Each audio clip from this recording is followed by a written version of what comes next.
boat or ship, which is cool. Will it work? Maybe, possibly. Did it work in Starfield? That's up to you to decide. For me, yes, it did work. I really enjoyed making my own ship. I thought it was brilliant. I preferred, for those who've played Starfield, I don't want to give too much away. I feel like the game's been out long enough that we all know the story now, and we know everything that happens. And if there's any spoilers that are about to come out of my mouth, I apologise. But I preferred building my own ships and flying those and piloting them, as opposed to the Starborn ship, which you get. The Starborn ship was really cool. I just preferred building my own ships. It was a little bit of customization, and it was a little bit of personalization to the player. So I much preferred building my own ship than flying about in the Starborn one. So, will Elder Scrolls 6 have shipbuilding? We do not know, but it will be really, really cool. And if it exists, brilliant. I'll definitely be doing a ship. One of my favourite games of all time is Assassin's Creed Black Flag. And I really enjoyed the naval combat in that. If you watch the streams as well, sometimes we actually play a bit of Sea of Thieves. So I enjoy the whole kind of pirate aspect. I think it's really cool. For me, it's very fitting towards Hammerfell. It'll be really, really cool. Yeah. Let's move on to number 3 that I've got down here. Will it be an Xbox exclusive? So obviously what happened recently was Microsoft bought over ZeniMax, which is the parent company of Bethesda, and according to the FTC documents that were released when the buyover of Activision was going on, it did imply that Elder Scrolls 6 would be an Xbox exclusive game. So that would mean on day one, you'd only be able to play it on Xbox or PC, and it would not be available to PlayStation 5 users. Do I believe that that is going to be the case? Yes and no. I think what will happen is we'll have an Indiana Jones situation where the game will release on day one on Xbox and PC, and maybe a few months down the line, there'll be a PlayStation 5 release. I don't think it would be a clever idea to turn away PlayStation players, especially with a franchise as big as this. I think it should be on PlayStation 5 also. I mean, I do play Xbox. I don't own a PS5 or anything, but let's be honest, it's a massive franchise, and they're missing out on an entire market if they don't put it onto things like PlayStation and Switch as well. So yes, I do think it should be on it. Will it be on it? I think so. Eventually, I do think it will be an Xbox exclusive to begin with, the way they've done with Indiana Jones. Yeah. Next point I've got here is multiplayer. It's just to get this out in the open. Obviously, we have ESO, which is Elder Scrolls Online. So if you do want to play Elder Scrolls with your friends, you can play it online already. You can do multiplayer, and you can actually visit most of these places that we've seen in previous games. We've got the Morrowind expansion. We've got Cyrodiil for the Oblivion lovers. You've got parts of Skyrim. You don't have it all yet. We've got parts of Skyrim. What do we have? I'm going to try and do this off the top of my head. We've got the Rift. We've got Eastmarch. We've got Western Skyrim, which is including Solitude, and we've got the Reach, which includes Markarth. So we do have quite a lot of Skyrim. What we really want is that middle part of Skyrim. This is now turned into an ESO video, but what we really want is that middle part of Skyrim. We want to see Whiterun. We want to see I was going to say Falkreath, but Falkreath's there, isn't it? Or it's a dungeon, Falkreath. But you know, give us a little bit more Skyrim, please. Anyway, what we do know is that Todd Howard was in an interview with someone, I can't recall who, and I apologise. I'll find the interview and I'll link it down below if you want to go watch it. But he has said that there will be no multiplayer in this game, which we're absolutely fine with. Elder Scrolls main series games are an absolutely brilliant single player experience. So do we want it on multiplayer? Probably not. If you do want it, I'm sure they will make a mod eventually. There was one for Skyrim. I'm pretty sure there's one for Oblivion as well. You could mod Oblivion so you could play it multiplayer. Was there? Or am I thinking there was a Fallout 1, Fallout 4? There was a mod for that. But either way, there'll be no multiplayer in the base game. Absolutely fine. We love it. The next one we've got is the fact that it is going to be available on Game Pass from day one. For no added cost is exactly what Howard or Bethesda had stated. However, that is also dependent on Microsoft, because since doing that interview, the Xbox Game Pass has changed its tiers, and now I remember reading that you have to be part of Xbox Game Pass Ultimate Edition to be able to play brand new games on day one. So unless anything changes again, it looks like you'll have to do that. What else have we got here? Random elements will be present, Todd Howard said in the interview where he spoke about the multiplayer that I'll find in a link below. Todd Howard did mention that there will be random elements throughout this game. What does that mean? We don't know. At first I was thinking of like your random encounters and things when you're just kind of travelling through the wilderness and something will come up and somebody will be like, hey, I need help. It looks like it might be a little bit more than that though. Starfield had a randomized generator thing for the planets, which made them feel a lot bigger. I know one of the kind of big complaints with that was that it did turn into like a kind of barren wasteland, and you'd come across a cave which would then actually be on another planet as well, and it was just, it was kind of the same way as the Oblivion gates. You had a certain amount of Oblivion gates actually programmed into the game, and when you go through an Oblivion gate, it would then randomize which one you're actually going to enter. So it might be something similar to that. If it is, it worked in Oblivion with the Oblivion gates. It worked to an extent on Starfield. If you didn't like it, again, that's personal opinion. But the random generator will be pretty cool if it works right, if it's done properly. To me, that just means that this game is going to be a lot bigger than we actually maybe imagine, especially if they're trying to do some sort of kind of randomized generator for landscaping and stuff and caves or dungeons. It might be bigger than we think.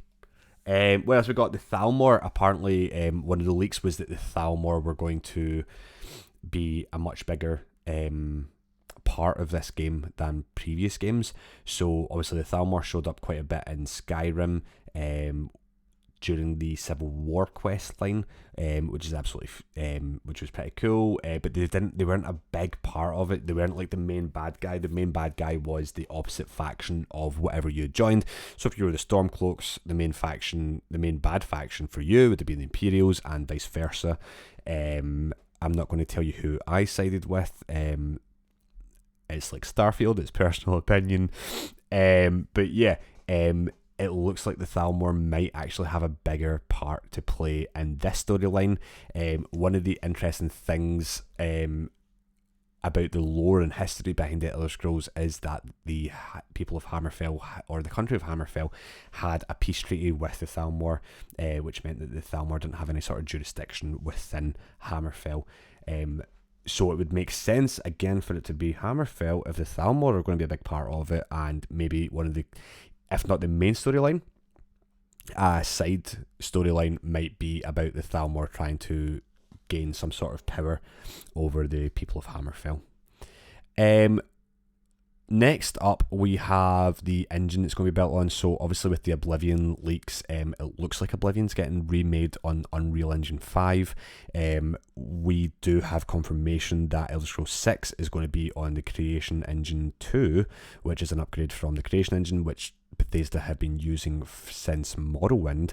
So it's tried and tested. It works. It just works. And again, it just works. We have, yeah. It's also going to, because it's the Creation Engine, obviously a lot of people with PC and things. You've got the modders and stuff. The modder community is going to be able to go absolutely crazy with Elder Scrolls 6, and it also means we've seen with Skyrim, Fallout 4 and Starfield that it means that we'll get mods on Xbox as well, which is really cool. We also have the skill system. Apparently there's been some talk on the skill system and how that is going to be simplified from Starfield. So the Starfield skill system, do you know, I enjoyed the Starfield skill system to an extent. It was really, really cool. The challenges I also enjoyed. I know a lot of people didn't like the challenges. I enjoyed it when you say you put into automatic lasers or whatever, I can't remember skills off the top of my head, but if it's a weapon one like ballistics weapon, and you'd have to kill a certain amount of enemies and get your level up to be able to get the next rank in that, I thought it was pretty cool. It kind of gave you stuff to do. It made it a lot harder to be able to 100% the game, but it made it more fun. There was more things, more content, you know. It means that you're actually going to other planets and try to find spacer camps and stuff to actually get the kills. So yeah, I enjoyed the Starfield leveling system. It had its perks. You get it? Because you're buying perks.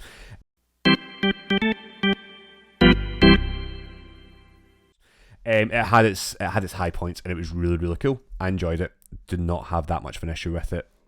However, this looks like it's going to be a simplified version. Yeah, the only thing that I would say with the Elder Scrolls 6 leveling system is I would enjoy something like the Starfield perk system, but experience gain, I would enjoy something similar to Fallout 4. Honestly, I really enjoyed the leveling system in Fallout 4, where you would actually get XP for like finding new locations, passing speech checks, things like that. Whereas mostly in the Elder Scrolls main games so far, what we've had is basically just XP for killing an enemy, and it would depend on what you were doing. I think there was some speechcraft in Oblivion. You'd have the speechcraft skill. I mean, the same with Skyrim, but it kind of felt like most of your experience gain was coming from combat. I would like the kind of leveling system of Fallout 4 where you're actually seeing your XP bar towards your next level coming up down the bottom once you complete a quest, or once you find a new location, or if you do a speech check or things like that, or even lock picking, you know, things like that.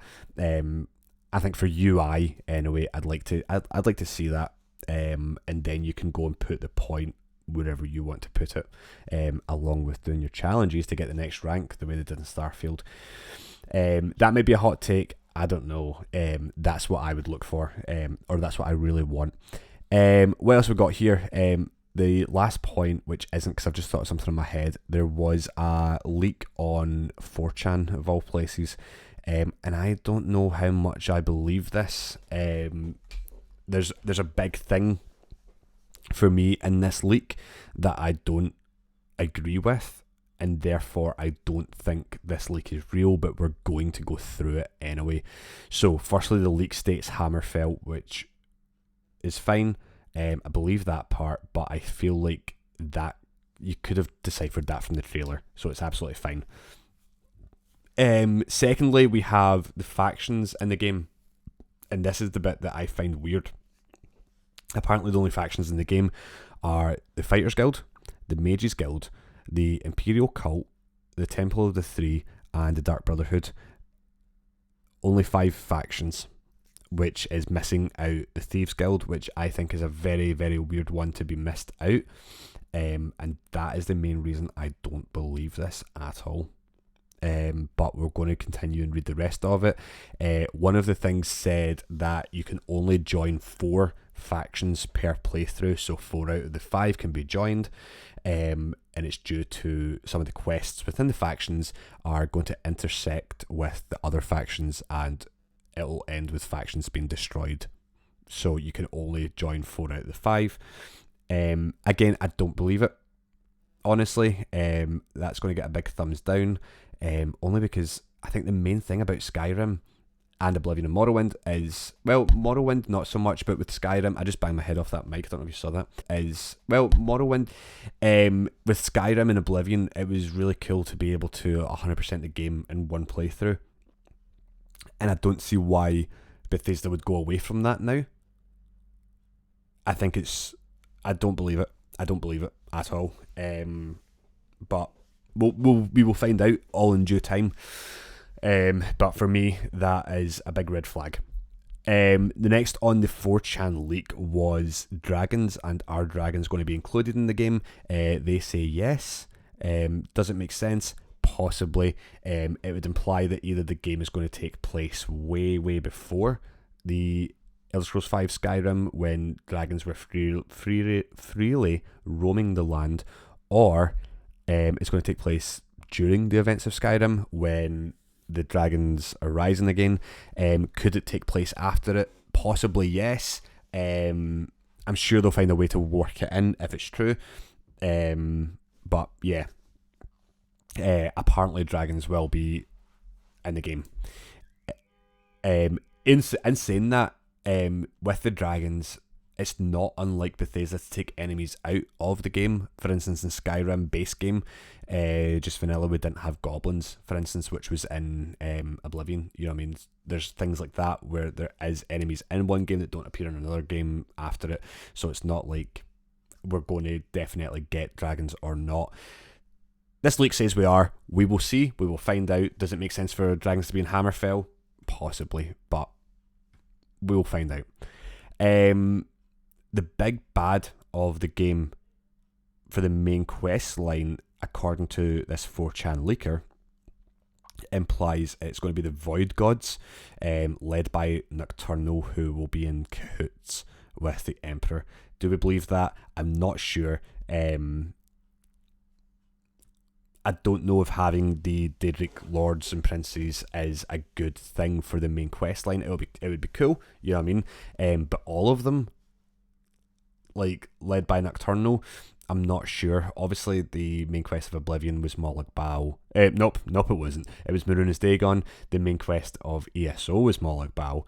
And Skyrim, there was none involved in the main quest line. So does it make sense to have all of the Daedric Lords and Princes active in the main quest line? I'm not sure, because it then takes away from your side quests, where one of the best things about the Elder Scrolls games is the side quests. You get to go and do the Daedric Princes quests and get their artifacts. So if they are the big bad guys of the game, are all of them going to accept you as their champion so you can get things like the Wabbajack and Dawnbreaker? I don't know. That screams red flag to me. We will see. Apparently the story behind it is that the gods are siphoning magicka from ancient mage crypts containing sources of original magic to manifest themselves into existence, and these ancient mage crypts are going to be Elder Scrolls 6's version of the word walls that we got in Skyrim, where we would go and basically get the shouts. It's not too far away from being believable, mainly in the sense of we got the word walls in Skyrim. In Starfield, we also had the ancient temples, where we got the special powers that were kind of like dragon shouts.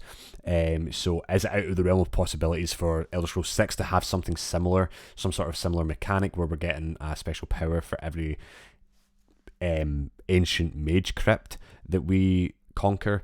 It's not completely out of the realm of possibilities. It could be possible. However, I don't think that is going to be the story behind it. And the last thing, the 4chan thing, was talking about there's going to be 13 major cities in Hammerfell. In Elder Scrolls 6, there's going to be 13 major cities, and they are going to be the smallest one. So I was looking at the size of them. The smallest one is going to be the size of Whiterun from Skyrim, and the largest is going to be 6 times that. And it also says that skills are expanded in complexity between Morrowind and Oblivion. I don't know what that means, especially with the fact that we got another leak talking about how it'll be a simplified version of Starfield. So that's kind of 2 contradicting leaks. Again, a lot of these leaks can be made up, but that is all the information we really have on the Elder Scrolls 6, apart from the release date, which we kind of spoke about at the start. I do think it's sooner than we imagine. I don't think we are that far off. If not, I'd like to imagine it's this year. And what I'm going to do is we're going to upload this video and hope for the best, because we uploaded the Oblivion remake video and literally within 24 hours we then got the leaked screenshots. So maybe if we upload this one, we can manifest Elder Scrolls 6 to release at the end of this year, just in time for Christmas. If not, we will maybe get it next year. I think it's going to be 2026 at the latest, but we will find out soon enough, and hopefully we get some sort of an official announcement on this. However, that's all the information we have on Elder Scrolls 6. So thank you for watching. If you enjoyed this, then obviously like it, subscribe to the channel where we'll talk more. We're actually in the process of making videos talking about the lore and history behind the Elder Scrolls franchise, which is going to be really cool. You can go check out the video. It'll be here, maybe. Sorry, my finger had to crack. There'll be a video here, possibly around about here, that talks about the Oblivion remake. And yeah, thank you for watching, and I will talk to you all next time.